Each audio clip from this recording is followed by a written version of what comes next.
সাভার উপজেলা 50 শয্যা বিশিষ্ট স্বাস্থ্য কমপ্লেক্সের অনিয়ম আর অব্যবস্থাপনার অভিযোগে 21 টেলিভিশনের সংবাদ প্রকাশিত হওয়ার পর বৃহস্পতিবার অভিযান চালিয়েছে দুদক।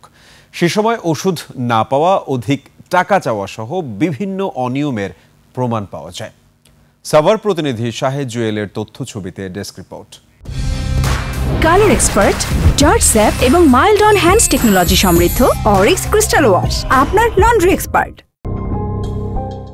গেল 4 নভেম্বর 21 টেলিভিশনের নিউজ পোর্টালে সাভার উপজেলা 50 শয্যা বিশিষ্ট স্বাস্থ্য কমপ্লেক্সের অনিয়ম আর অব্যবস্থাপনার সংবাদ প্রচার হয়। এরপর বৃহস্পতিবার ওই হাসপাতালে অভিযান চালায় দুদক। দুদক জানিয়েছে, প্রথমে ছদ্মবেশে স্বাস্থ্য কমপ্লেক্সে গিয়ে অব্যবস্থাপনা দেখতে পায় তারা, পরে চালানো হয় অভিযান। পরিষ্কার পরিচ্ছন্নতা অনেক অবস্থা খুবই নাজুক।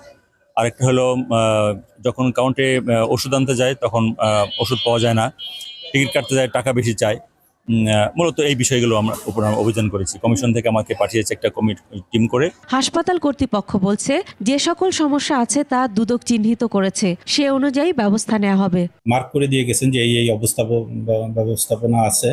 আমরা এগুলোকে আসলে আমলে নিয়ে আমরা পরবর্তীতে আমরা এগুলোকে ঠিক করার চেষ্টা করব। যদি কোনো ডাক্তার সাহেবদের সাথে তাদের নিজস্ব কোনো কিছু থাকে, সেটা আসলে যে ডাক্তার সাহেব এটার সাথে জড়িত থাকবে, এটা তাকেই এই দায় বহন করতে হবে। দীর্ঘদিনের এ অব্যবস্থাপনা দূর হয়ে এ প্রতিষ্ঠানটি মানুষের সেবামূলক প্রতিষ্ঠানে পরিণত হোক, এমনটি চাওয়া সবার।